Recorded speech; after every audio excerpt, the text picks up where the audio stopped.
बिस्मिल्लाहिर्रहमानिर्रहीम। आज के वीडियो में हम बात करेंगे जो गवर्नमेंट ऑफ पाकिस्तान ने एक नोटिफिकेशन जारी किया है 27 जनवरी 2023 को रेवेन्यू डिवीज़न ने वाइड नोटिफिकेशन SRO 98 ऑफ 2023। उसमें रेवेन्यू डिवीज़न ने in exercise of power conferred by section 22 of the single window act 2021 उन्होंने the lead agency in consultation with the government governing council उसने ये इसको नोटिफाई किया है। और ये रेगुलेशन कहलाएगा Pakistan single window evidence of identity regulation 2023 जो SRO 98 2023 का रेवेन्यू डिवीजन ने जारी किया है। In exercise of power conferred by section 22 of Pakistan single window act 2021 in consultation with the government council उसने ये जो रेगुलेशन इशू किया है इस नोटिफिकेशन के थ्रू जो नोटिफिकेशन है SRO 98 ऑफ 2023 ये रेगुलेशन कहलाएगी the Pakistan single window evidence of identity regulation 2022।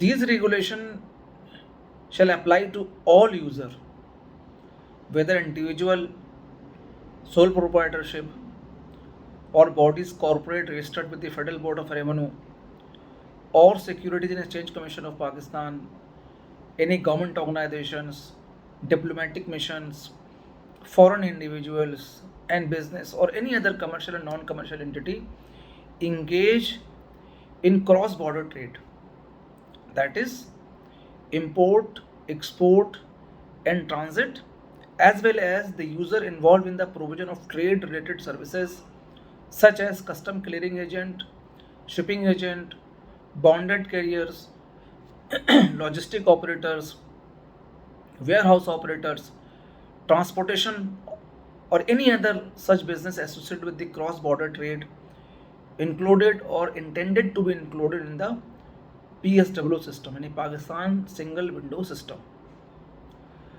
और ये जो रेगुलेशन है ये इमीडिएटली एप्लीकेबल है। इस रेगुलेशन का सेक्शन 2 ये कहता है कि all person wishing to conduct a cross border trade transaction whether import exports और transit here and called applicant must have, यानी जो भी, और इस जो सेक्शन का नाम दिया गया वह है एविडेंस ऑफ आइडेंटिटी रिक्वायरमेंट्स। तो इस सेक्शन के तहत जो एविडेंस ऑफ आइडेंटिटी रिक्वायरमेंट्स हैं वो ऑल पर्सन के लिए जो कि विश करते हैं to conduct a cross border trade transaction, चाहे वो इंपोर्ट हो, एक्सपोर्ट हो और ट्रांजिट हो, उनके पास ये चीज़ें होनी चाहिए। Here and called the applicant must have क्या होना चाहिए? Number 1, a valid national identity number यानी नेशनल टैक्स नंबर NTN और free tax number FTN issued by FBR। या तो उनके पास NTN होना चाहिए या FTN होना चाहिए।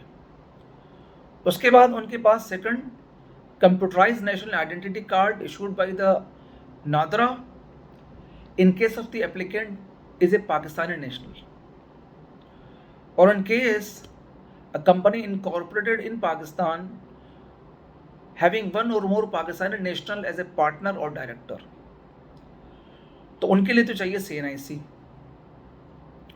सेकंड जो रिक्वायरमेंट है, यानी हम 2 रिक्वायरमेंट पहले देख चुके हैं। पहले रिक्वायरमेंट है कि वैलिड NTN या FTN होना चाहिए। सेकंड, कंप्यूटराइज CNIC कार्ड होना चाहिए। Third, corporate universal identification number CYN issued by SSCP in case of company incorporated of Pakistan where applicable। यानी अगर वो कंपनी SSCP से रजिस्टर्ड हुई है तो उनको जो इनकॉर्पोरेशन नंबर मिला होगा वो corporate universal identification number CUIN number कहलाता है, वो क्या कहते हैं उसके पास क्या कहते होना चाहिए। उसके पास a mobile number as registered against CNIC of the applicant or one of the director in case of company, in case the applicant is a Pakistani national, or as the case may be, a company incorporated in Pakistan having one or more Pakistani national as a partner or director, and an email address associated with the registered NTN or FTN for receipt of one-time password OTP।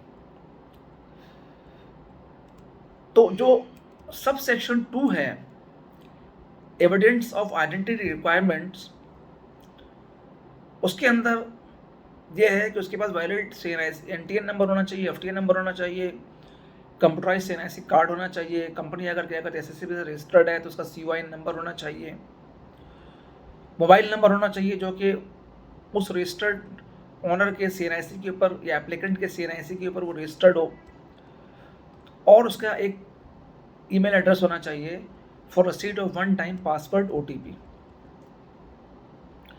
लेकिन अगर in the case of applicant is a foreign national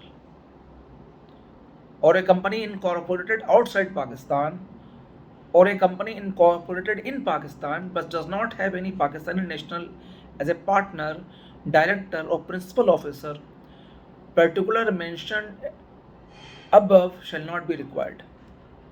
यानी उसके लिए फिर जाहिर है कि अगर कोई कंपनी पाकिस्तानी नेशनल नहीं है तो जाहिर है ना तो उसके पास क्या कहते हैं NTN FTN होगा, ना उसके पास क्या कहते हैं वैलिड CNIC होगा, और मोबाइल इसको रिक्वायरमेंट नहीं है। ठीक है। In case of company does not have any Pakistani national as partner और director but has a Pakistani national as a principal officer registered with FBR, the electronic verification shall be conducted against the particular of Pakistani principals office including those mentioned in clause B, C, D वगैरह वगैरह जो हम ऊपर discuss कर चुके हैं।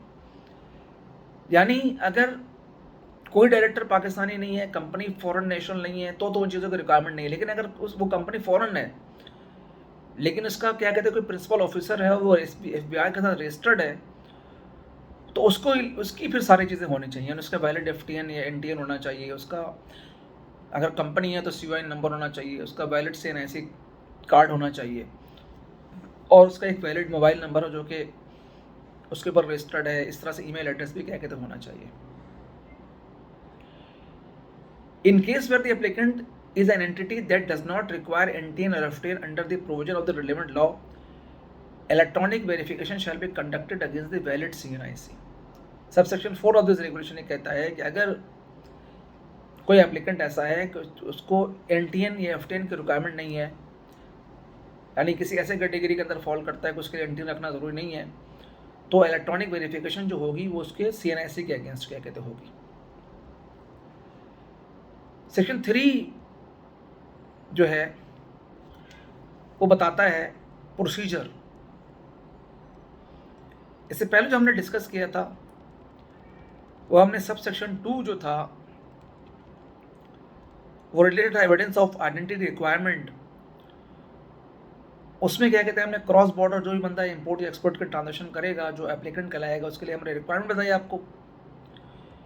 फिर 2 के सब सेक्शन 2 में हमने आपको बताया कि जी अगर क्या कहते हो एप्लीकेंट फॉरेन नेशनल हो तो उसकी क्या रिक्वायरमेंट है। उसके सब सेक्शन 2 के सब सेक्शन 3 में हमने आपको बताया कि अगर पाकिस्तानी नेशनल नहीं है तो क्या रिक्वायरमेंट है, लेकिन उसके पास अगर प्रिंसिपल ऑफिसर है। और 2 के सब सेक्शन 4 के अंदर हमने आपको बताया कि अगर कोई बंदा है जिसके पास NTN FTN की रिक्वायरमेंट नहीं है तो वो CNIC के थ्रू क्या कहते हैं उसको वेरीफाई किया जाएगा। तो हम आज सिंगल विंडो रेगुलेशन जो कि नोटिफाई किया है रेवेन्यू डिवीजन है थ्रू SRO 98 ऑफ 2021, जो कि रेगुलेशन कहलाएगा the Pakistan single window evidence of identity regulation 2003, उसके सब सेक्शन 1 और सब सेक्शन 2 को इस लेक्चर में डिस्कस किया है। और इंशाल्लाह अगले लेक्चर में इसके अंदर फिर हम अपने सब सेक्शन ऑनवर्ड्स के आगे डिस्कस करेंगे। अगर आपको हमारी वीडियो पसंद आई है तो आप इसको लाइक भी करें और सब्सक्राइब भी करें ताकि आपको ये मालूमात वीडियो मिलती रहे। Thank you very much.